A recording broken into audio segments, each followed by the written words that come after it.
to describe the current mood in education right now? The current mood in education, if I could just use one word, it is heavy. And It can is you maybe heavy. sort of describe what you mean, or elaborate, I guess is a better way of saying it?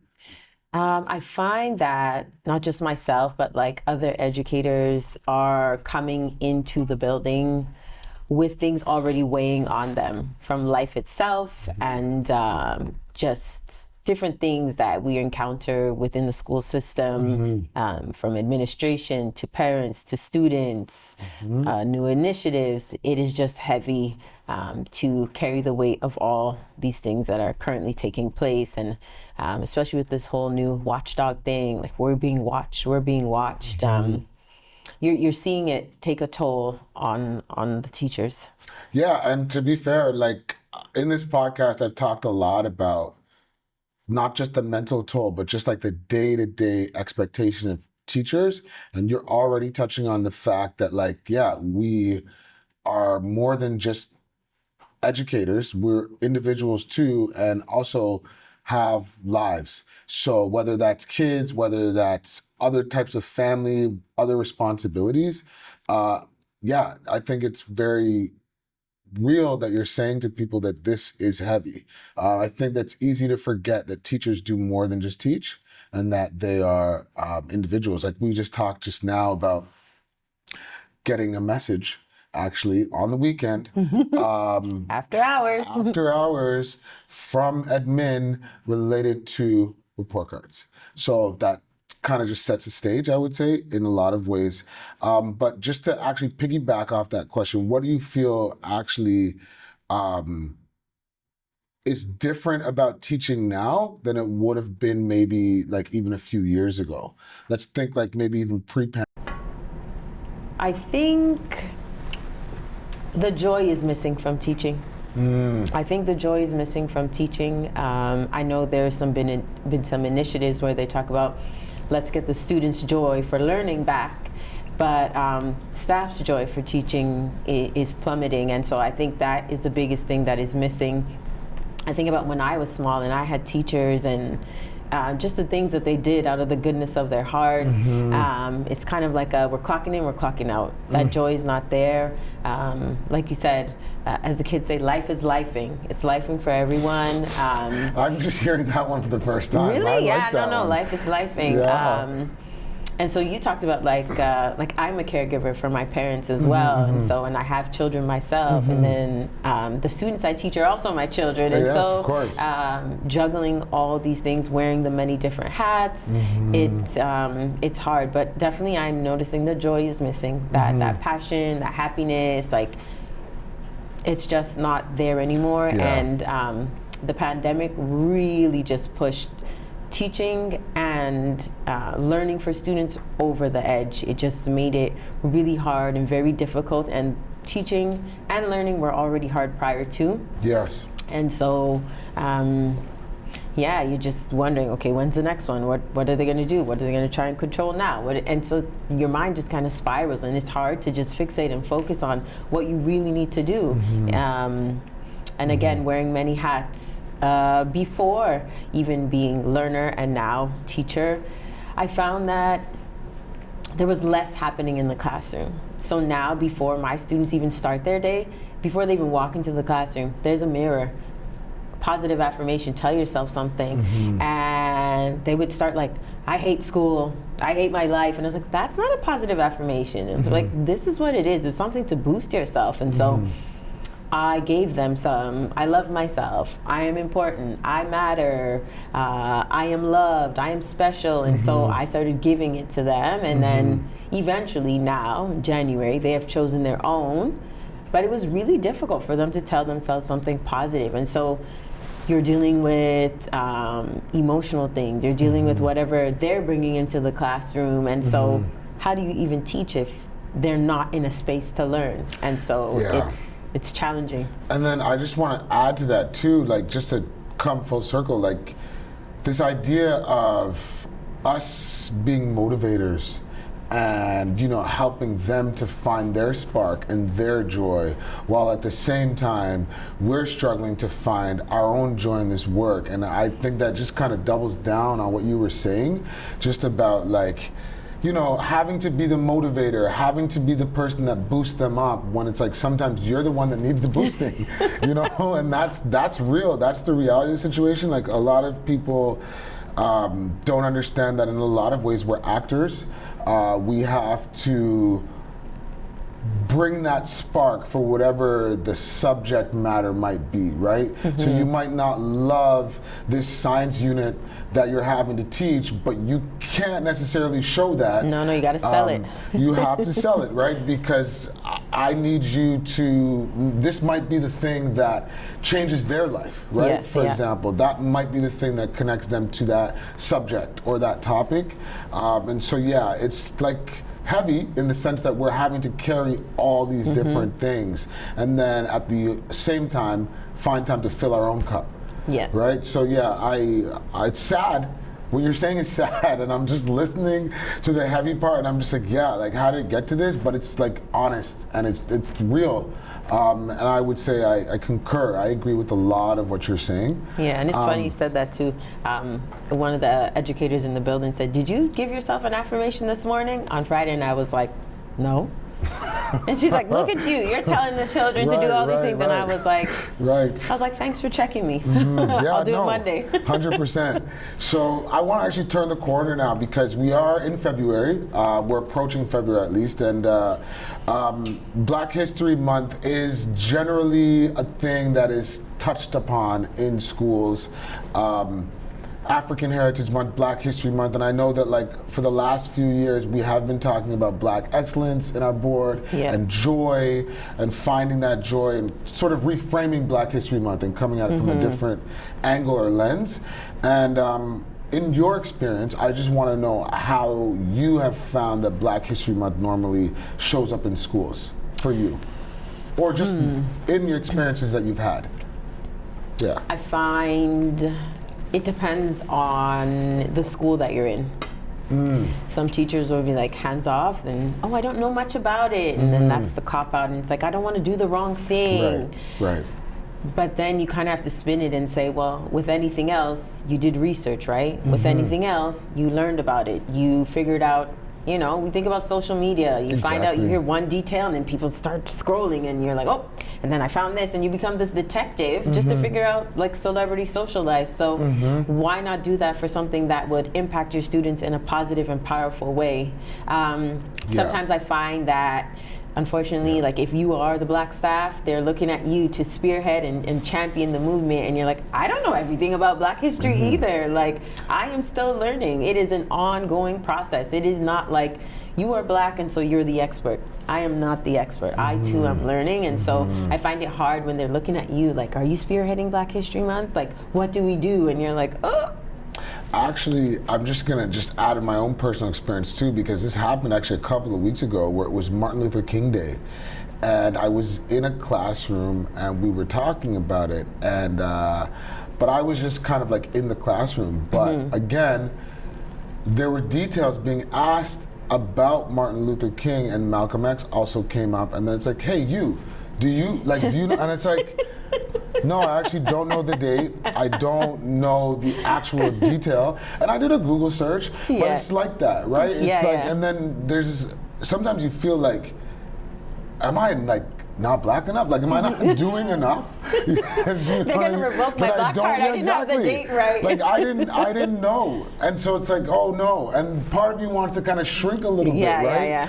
But that's a real thing. That's a real thing, and just like going on to this whole theme of like heavy, that's just another thing. We want you to spearhead this initiative, because like you said, you are the quote unquote expert, so you should know. And not only that, I like, you can be responsible for organizing the rest of the non-Black staff, the ones that don't feel comfortable and don't really know how to approach this. You can teach them and you can train them. So again, that burden can fall on your shoulders, right? And it's just interesting because this Black History Month initiative is not a new thing. No. Like, I think that you've probably experienced it in school. I have as well. But yeah, that is a common thing that I have heard from other staff, which is like, I don't necessarily feel comfortable with this topic, so I'm just gonna leave this it. where it is. And then I guess the question really becomes like, what do you think meaningful engagement with Black History Month could actually look like? To not start in February, to incorporate it into your curriculum. Yes. I think what's really important is that we are incorporating Black Canadians, right? Everyone talks about Rosa Parks, but Rosa Parks actually did it after Viola Desmond. Interesting. And so we need to look at Canadian figures and start incorporating them in your science unit, in your math unit, in gym. There are so many amazing, trailblazing Black Canadians, past and present, that if we incorporated the little bits slowly, we wouldn't feel like, okay, here's this big month, we got to put on a show, it has to be performative. But if you did that in September and October and November, you would not feel as intimidated, because you could just Google, okay, we're doing space for the unit. Oh, Mae Jemison. Okay, are there any Canadians? Let's see what, and then you could compare it, right? And so, 100%. but I think when we are just like, okay, February is coming and we just want to make this performance great, again, it makes things heavy. It makes it like a token. It doesn't make it genuine. It's very disingenuine, and you're trying to avoid that, right? Yeah. And so it is to start in the beginning of the school year and start, you know, like we were talking about the initiative, like how do you bring joy back into learning? Like, why is every kid like, I hate school, I don't want to be here, I hate math, I hate this, and it's like, you can't hate everything. Like, why are you hating everything? And so maybe if we found like what their interests were and then related it back to Black Canadians, they might feel like inspired. I remember at a school I was at previously, there was someone that came out of their community who's doing really well for herself in the entrepreneur world. Selling things, and like celebrities are now wearing her things. Oh, wow. And so I use that in that community. Like, do you know that this person came from your community and is doing amazing things? And they were like, what? And I was like, yeah. Right. And it's like, you can do that too. Yeah. So trying to connect it back to 100%. who they are, where they live, and just normalizing that. And like you're saying, not compartmentalizing it and being like, okay, it's this 1 month, let's just beat you over the head with it, and then like we'll forget about it. And bog you down with information, Right? Yeah. No, I think that's really meaningful, and then that leads in perfectly actually into the next question, which is like, what do you think makes educators, or what can make educators feel more confident when teaching outside of their lived experience? So like, I think it goes without saying too, like there's a big push in our board right now to about just to learn about indigenous ways of knowing. And not to downplay Black history either, like I'm hearing the same conversations now as well when it comes to indigenous history, indigenous ways of knowing. Like, I don't feel comfortable, I'm hesitating, I don't want to step on people's toes, right? So what do you think can maybe make educators feel less hesitant or more confident in teaching things that are outside of their own lived experience? I think when something's outside of your wheelhouse, you need to start with honesty. I don't know this. And to tell yourself, it's okay that I don't know this. And like I said, like what you do with everything else, when you want to know, you research. And do it one step at a time. Right. Right? Okay, so what is important? Talk about truth and reconciliation. Like, why do we need to do this? Put yourself in there. Address your internal biases.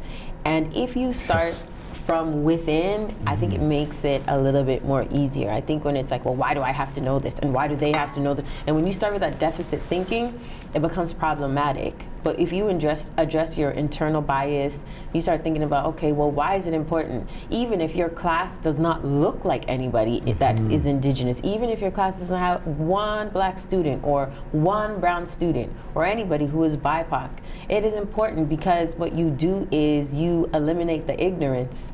that when that child goes out into the world, they're able to interact with different people and not have any prejudice or stereotype towards them. Or and even just curiosity and wonder, like, just not to cut you off, but that's because what you're saying is so important, because that is a thing where a lot of staff members will be like, well, my students don't look like this. This is not necessary for my group of kids, because that's not their reality, where they're not seeing these individuals or they're not interacting with these individuals. And I think therein lies the problem too, right? So yeah, thank you very much for saying that. Like, it's not just because I have black kids in my class that I need to teach black history, right? Like, no. So thank you for saying that. And so, like, yeah, it's this discomfort really we're talking about, right? And a lot of teachers are uncomfortable with being uncomfortable about the fact that they don't know it. And we talked about this a little bit, like, off camera. Like, if I'm teaching math, and this has happened before, and I don't know the material, I don't feel comfortable with the material because I haven't done it in a long time, what do? I research. Right? I go, I reteach myself, I do the work so that I can go back to my classroom and present my students with the proper information. Foundational, concept that they need to know. Exactly. So I feel like we're talking about the same things in that sense, For right? sure. And so, yeah, I agree wholeheartedly with what you're saying. And so the next topic I want to actually just piggyback onto is student support.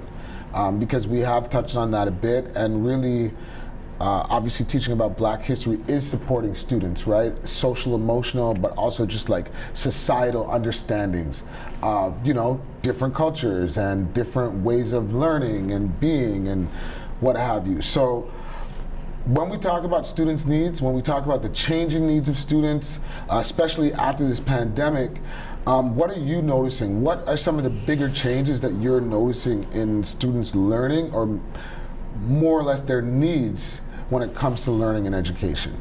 I would say, like, in the past 6-7 years, I have seen. I set myself up. I hear it every day. So I banned that. I was like, I don't want to hear it. The emotional dysregulation. Yeah. And so when you talk about student support, you might have one CYW, if you're lucky, based on like numbers. And what's a CYW, just for people watching? A child and youth worker. Okay. Yeah, so that they would support student needs. You have a social worker who might have 6 or 7, I did it again. 6 or 8 schools. Right. And how do you support your students when your caseload is so heavy, where you have hundreds of students? Like, so some of them not even wanting to like meet with you also. Yeah. Yes, and then you again recognize that they're human, and you realize that that is going to fall on you, because your CYW or your CYC, which is child and youth care also, or your social worker has so much already. And so you now take on that burden of, oh, I'm noticing my student is really anxious. I notice my student is looking really sad and really downtrodden, and hey, are you okay? And so you're stopping curriculum because you need to ensure that they're all right, because you don't know what wheels are turning in their minds. And so it is very, very challenging. And so you talked about social emotional, and literally I incorporate that in all my subjects. Social emotional learning. Yes, this subject is hard, but I can do hard things. It's okay not to know something. It's okay to make a mistake. I let my students know that when you make mistakes, that's how your brain grows. So I say, do you want your brain to grow? And they'll be like, yes. I'm like, so make the mistake. If you sit there and you don't make a mistake, I can't help you. Exactly. And so I keep telling them, and I push every day, make mistakes. I said, you are in the best place to make mistakes, because you have me and so many other adults in the building who are willing to help you and guide you in that mistake process. But when you sit there and you clam up, we can't help you. It gives us the impression that you know what you're doing. And to be fair, like, that's a societal thing where we don't want to, you think about the social medias of the world and whatever. We're always presenting the polished, perfect, just right image. And again, for a generation of kids that are growing up with social media, with obviously this technology at their disposal, these are the messages that they're getting. And it's sad, but it's true. And then when they're not willing to make those mistakes, obviously that lends itself to the gaps in the learning. So I was hoping you could talk a little bit about that as well. Like, what are you noticing in terms of just like academics? It's daunting. The gaps are huge, and so many educators are trying to close the gaps. You are noticing like students are anywhere from 1 to 4 years behind.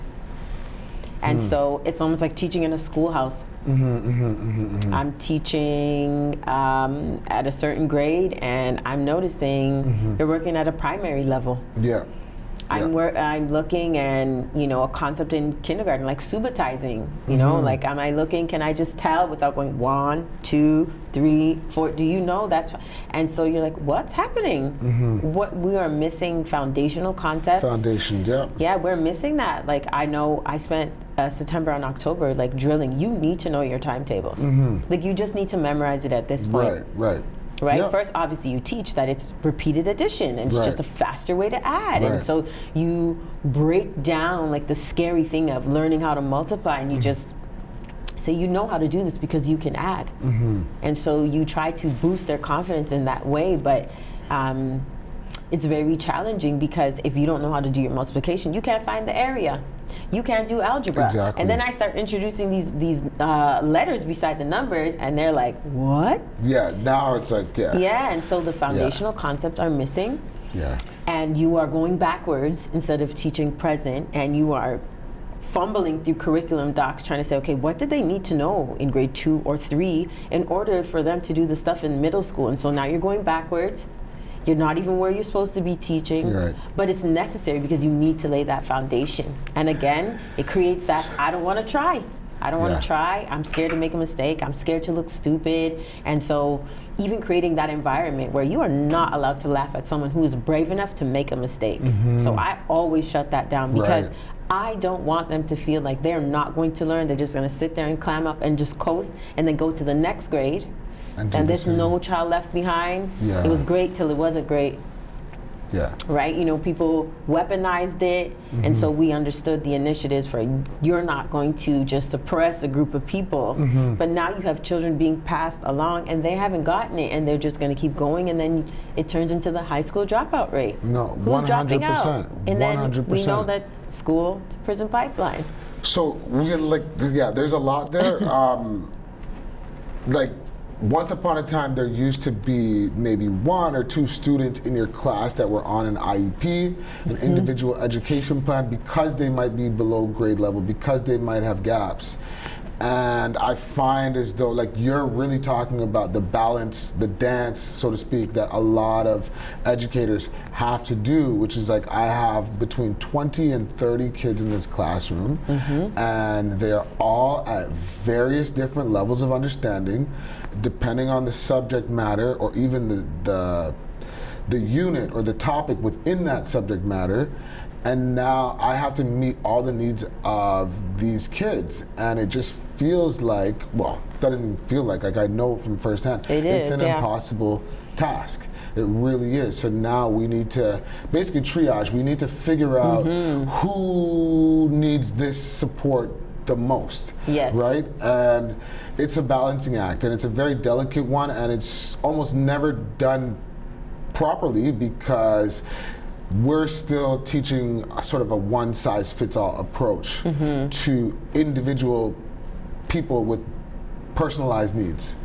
So, just even saying it is frustrating me. It definitely is a triage. Who's bleeding out the most? Who's suffering the most? And okay, we only have this many licenses for this, and so you get it, even though you need it too. And so, like you said, who is the most in need, and that's what it boils down to, and it's hard to navigate. Honestly. So you talked about how these needs show up emotionally a bit.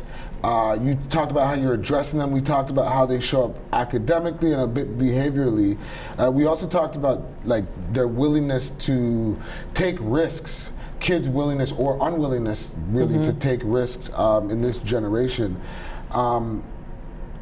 how do you feel like some of your daily practices help shape students' sense of self and belonging? Because that is a big thing now. We're talking about joy, we're talking about belonging, and really, when we touch on the social emotional, like, we need to set the stage for any learning to happen, right? You have touched on this already, but like, what are some specific practices you think that you do to really reinforce the sense of self and belonging? So in the beginning, I always come up with like a class code, and we do it collaboratively. Oh, wow. And so, what are the things that we all need to be successful for the school year? And so we come up with it together, and I say it's like our contract. And so everybody signs this contract, and I say we can't break it. And then we come up for consequences for breaking this contract, right, because everybody needs to feel safe. Everybody right, needs to feel that they can learn something. Right. And so, before, I was always down on myself, and burnout is a real thing in our profession. It's like they haven't done this, they haven't done this. And now I'm starting to tell myself, well, when I first got this student, they were unable to do this. And so I'm trying to be kinder to myself in saying, like, I have taught them something. They might not have met like this grade specific goal, but they're better off than when they started. Exactly. And so I do checks with my students. Have you learned anything from me? What have you learned from me? Again, tapping into the social emotional learning. You know, So I am good. worthy, I am loved, I am So important. good. And even if you don't believe it yet, we talk about the power of yet. So they come to me, I don't know how to do this. And I said, yet. Right. Yet. Growth mindset, yeah. That growth mindset, Yeah. right? And I talk about, like, get out of the deficit thinking. Get out of that. And so I am constantly squashing their negative thoughts and challenging them to spin it in a way. And it's not to jump into that toxic positivity or this Mary Poppins culture, but it's to build strength, to build resilience within their mind, that when they approach something that is hard, whether it's the subject or something in life, that they know that I have the skills, I have the grit to overcome this. And so the social emotional learning piece is huge in my classroom before any type of learning takes place. And identity, who are you? I asked a student that the other day, and that student constantly clashes with me. And so I thought about, okay, I'm not internalizing this. This has nothing to do with me. And so we started journaling together. And so he journals, and then I write back, and trying to figure out what is the best way that I can support the student so that this student can learn that you're not going to the next grade and creating this environment that maybe That's you're like adversarial, maybe. right, you know, that, you know, your teacher fears you now because, well, what do you look like, or your size, or you get streamed because you're not producing. And so you're tackling the anxiety, the depression, whatever it is that they're going through, and trying to build them up.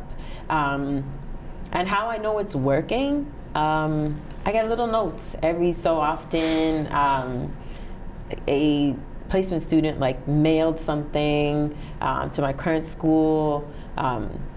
Old parents popping up, text messages, and I'm like, okay, I'm doing something right. Right. And now that guilt, That's your feedback, yeah. that is my feedback, Yeah, and literally asking them, like, what do you need from me? Like, how are we going to make sure you're successful? Right. And So good. yeah. Yeah, it's a lot. And then just to touch on that grit piece too, because a lot of people do, like, even at TMU, they have these like posters, oh, we have grit. But the argument there is that a lot of these students are making it here in this room and in this place because of grit. Like, they're in this building right now, and they've already demonstrated grit. When you think about, especially city kids, like what your life, what you're having to navigate, what you're having to see even on your way to school. Some of these neighborhoods, the level of homelessness, you know, the drug use that they're literally navigating as they're walking on their way to school, having to be caretakers of younger siblings, that kind of stuff, having that added responsibility, right? When Prepping you're still, lunches, making sure that when they you're have still trying to figure yourself out, right? So a lot of these kids are coming with grit, and so yeah, it's important for us to obviously acknowledge that, but that's almost what makes our job so much more difficult as well, is that, like, I had a conversation with a kid actually just yesterday, and she like not to get into too much detail, she's struggling with some stuff that's going on at home, and she's just worried about all of this stuff. And I had to remind her, like I tell my kids this all the time, like, you're not an adult. You're a kid. So let the adults worry about this. This is not a burden for you to carry right now. You know, like, I just need you to be a teenager, or I just need you to be a kid, and let the adults sort that out. And a lot of these kids are like carrying that. And sometimes we know it, sometimes we don't, but sometimes it manifests itself in various different ways with their behavior or unwillingness to take risks or what have you. But that grit piece, a lot of these kids actually already have it. They're just not able to articulate it maybe, but they're doing it. So and that nurturing piece. Yeah, when you spoke, I thought of last year, like, as the school year was coming to a close, and there was tragedy in the community, and the kids came in and they were like, "Miss, you know they didn't even clean it up.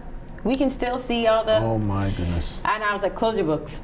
Close your books." Yeah, because like, we just can't. Get in a community circle. We're just gonna talk about the things that you see on the way to school. And so there's sometimes there's no curriculum happening, but you just need to make sure that they know what resources are out there besides you, besides admin. I know I can go to the principal. I know I can go to my teacher. What other resources are in my community to support me? And so sharing those things with them, and just making sure that they know what is out there and that they are okay. Because you can't just be driven, and that somebody cares about them. Yeah. Wow. Okay. Well, I'm going to turn the corner just a little bit. We're talking about the educator role. However, one of the things that we haven't touched on, which I feel like we do need to, is the role of technology and AI. And obviously, like, we could probably talk for like 2 hours about that, but we'll try to rein it in a little bit. I'll be very straightforward. How has technology changed the way you teach, or just like your day-to-day teaching in general? I find myself policing the students. AI is the gift and the curse. Funny enough, I have a daughter, she's in university, and she took a course, AI and technology. And of course she's like, "Mom, I need your help. Mom, I need your help." And I'm like, okay. And so I'm learning alongside her, and I have learned that we have given AI too much power, and that we are to be in charge of it. And so one of the nuances of the course is prompting, learning how to prompt AI and to question it, and that you are the driver.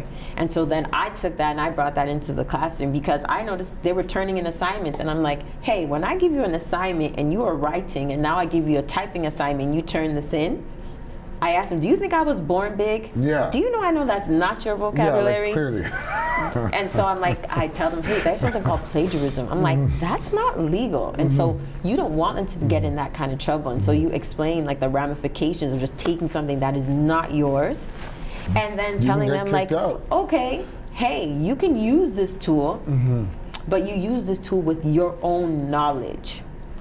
So it's getting them to understand that piece.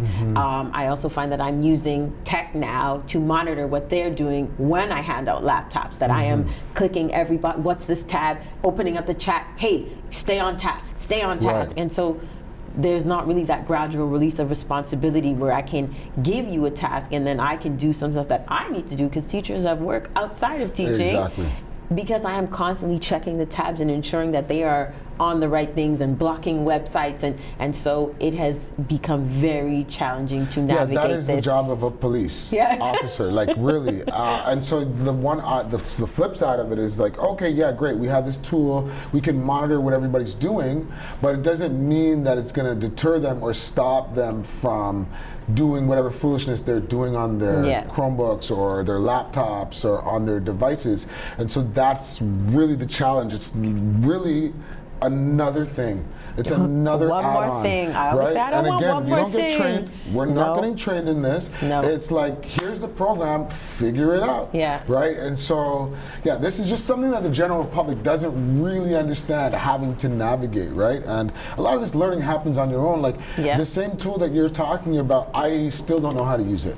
I've heard of it. I had to learn. I still don't know how. And fast. And teaching them how to use AI. Like when you have, I have a student that is like many grades behind, and teaching them how to use AI for their betterment. Hey, there's this extension. Let me show you how to highlight it. It's going to read to you. And saying, okay, do you like this voice? And the student was like, no, I don't like that voice. Okay, is it going too fast? Yes. Okay, so this is how you use it. When I am not here to read something to you, this is how you're going to use this tool. When you don't know how to spell the word, click this mic and say it into the mic. And so it is the gift and the curse, because a student like that is many grades behind, this is the opportunity for them to put in some work and build that kind of confidence that, okay, there's a lot that I don't know, but at least I can do this. Right, at least I can produce something that is like at my kind of stage of development, even though I might not have those foundational skills. 100%. So what questions, I guess, do you think that educators should be asking about the role of technology and AI, if anything? You have to put it back on the board in the ministry on how to implement these things, right? Because you click your email and then you click that little grid and you're like, whoa, there's an extension of all these different things, and I don't know how these things work, and you need to give us the opportunity to play around. You need to tell us the benefits of it. Give us like a cheat sheet, like these are the tools, this is how you use this tool, this is what is beneficial for this, and allowing us time to figure this thing out. We don't have the time. I just want to add to that. Yeah, some time.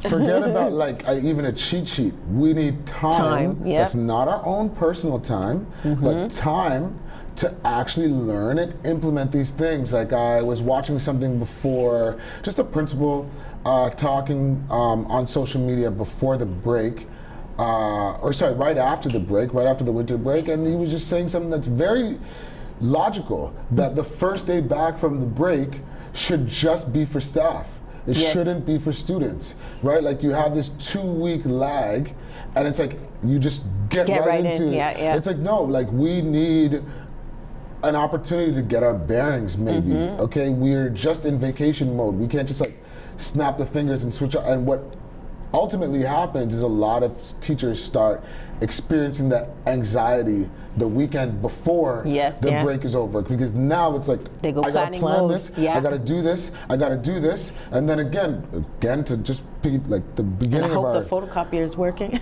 all that stuff, right? We've talked about this on the show. The photocopier issue, that is a real issue. But then to say to touch on what we said earlier about being heavy, it's also like I might have kids, and they also have to return to school. Like I also have these other responsibilities, like not as a teacher, that I need to sort out as well, right? So it's not just like my teacher duties. And it's you know, like other people have jobs too, so I don't want to make it seem like, you know, we're dealing with the toughest issues, but it's like there is this kind of like unspoken thing that's like you're gonna do a lot of this work on your own time. And it just is accepted. So thank you for mentioning that. So let's talk a little bit about change, a little bit about what can be changed. So we talked about having to pivot like to various initiatives, this AI thing being one of them, for example, without much time to like really figure it out. And what is it like from your perspective to be in a system where there's a lot of different programs or initiatives or just things that are being started and constantly, it seems sometimes. What is that like from your perspective? It's very challenging because, like you said, we're already dealing with so much, and I'm always like, oh, I don't want one more thing to do. I don't want one more thing to do because it's a lot, and it's like what, really hard. What advice would you give to like educators in terms of like being able to adapt? Because like I can think of, for example, our reporting system is a perfect example. The switch. We had a report card system for a very long time. We switched to a new reporting system, and actually a colleague of mine told me just yesterday that reporting system It's also used for like personal information, like parents will update their kids' information, their addresses and things like that. But I was actually, unbeknownst to me, I was told that this system was actually just recently hacked. Yes, it was. Not too long ago, with a bunch of personal, I think sometime last year, information. Yeah. So it's just like, you know, we don't know if we're going to switch to a new initiative, but that's just a perfect example of how it's constantly like, okay, this is the look forward now, or this is what we're pushing as a board of education now, right? Or even as a province, or whatever the case may be. And I guess, like, how do you adapt? How do you deal with that ever-changing landscape? I talk to my colleagues. There's always someone who is very nuanced in things. So sometimes you reach out and say, hey, can anybody help me with this? Even if it's not within your staff, or maybe someone at another school. I look online for learning opportunities for teachers, and say, okay, is there a course on how to use this? And so I took the course, but I had already started using the system for already like a year and a half, and then the course became available. And then I was like, oh, that's how you do that. And so it's constant knowledge, it's constant updating your knowledge, learning, asking questions. So that's some of the things I can say. Look on your professional website, see what opportunities are available for you to navigate the tech, tap into your colleagues. Oh, wow. But so that's, essentially, find some time. the time you already don't have. Exactly. To be able to like learn this stuff, right? Yeah. So, oh, that's really funny. So, yeah, thank you so much for your answers. I do have like one or two closing questions. We talked about a lot, and there's a reoccurring theme here. Like, and I keep mentioning it. It's heavy because it's a lot. And so, like, this is a perfect question to kind of start to close with. But what keeps you grounded in this work? How do you make sure that it doesn't become a burnout situation, or like so heavy that you just are not able to do your job? I have check-ins with myself. Okay. I literally have to talk to myself, give myself pep talks. Therapy is so important. It is vital. And I tell people, therapy is not because something is wrong. You go to therapy so that you can build tools that if something arises, you know how to navigate that situation. And sometimes you are in a situation where you need to address things, and so therapy is important. Finding outlets. Those are just some of the ways that I navigate to stay grounded. I know we talk about self-care, and it seems cliche, but you really have to do those things. And sometimes, prioritize that, sometimes it's not just going to the gym, but it's like resting. It's like literally being still, doing nothing, literally and doing being okay nothing, with that. and being okay with that, because that's very hard, especially when you wear different hats. Like, I just sat here for 1 hour, and then you're thinking, well, I could have done this, I could have done this. And so it's being forgiving and giving yourself grace. And taking things moment by moment and prioritizing things. Like that whole triage, that's literally my mindset. What is most important right now? What needs my attention the most? And so it's creating that list and ensuring that I'm not falling apart while I'm trying to maintain and care for others. Yeah, and it's easier said than done. Like, I just want to touch really briefly on the therapy thing. Like, I find that, like, it's inevitable, or not even inevitable, it's necessary. If you are working in a profession where you are having to sort out or deal with the other trauma that other people are experiencing, like, it is going to take a toll on you. Whether we're willing to admit it or not, whether we engage in therapy or not, I think it's important for people to be mindful of that. Like, you can't just, even if you're like a therapist yourself, like, you can't just constantly be like dealing with other people's problems and not have some kind of an outlet or some kind of a system to be able to process all of that and deal with all that yourself, right? For sure. So I think that's so meaningful. Therapists have therapists. Yes, just an exactly. FYI, they really do. Exactly, right? So just to close today, what would you like to hope, or what do you hope, rather, that people better understand about students and about staff in this particular profession in 2026 now? That we're human, that we are flawed, that we make mistakes, and that we need grace. Wow. I think if at the basis of it all, that when I looked at you, I saw that you were just human, that would change the way I approach you, how I talk to you, how I listen to whatever you are saying to me. If at the basis of it all, I just saw another human being and that I offered grace. Yeah, I love that. I love that. And again, I'm messing it up because that was such a good closing, but that's really important because we live on the internet these days, and like, I'm gonna quote Drake here actually, Twitter fingers. Yes. Right? It's so easy to be disparaging and say all this kind of outlandish stuff when we're behind a screen and we don't have that human connection. It is so easy to cut people down and not give them that grace.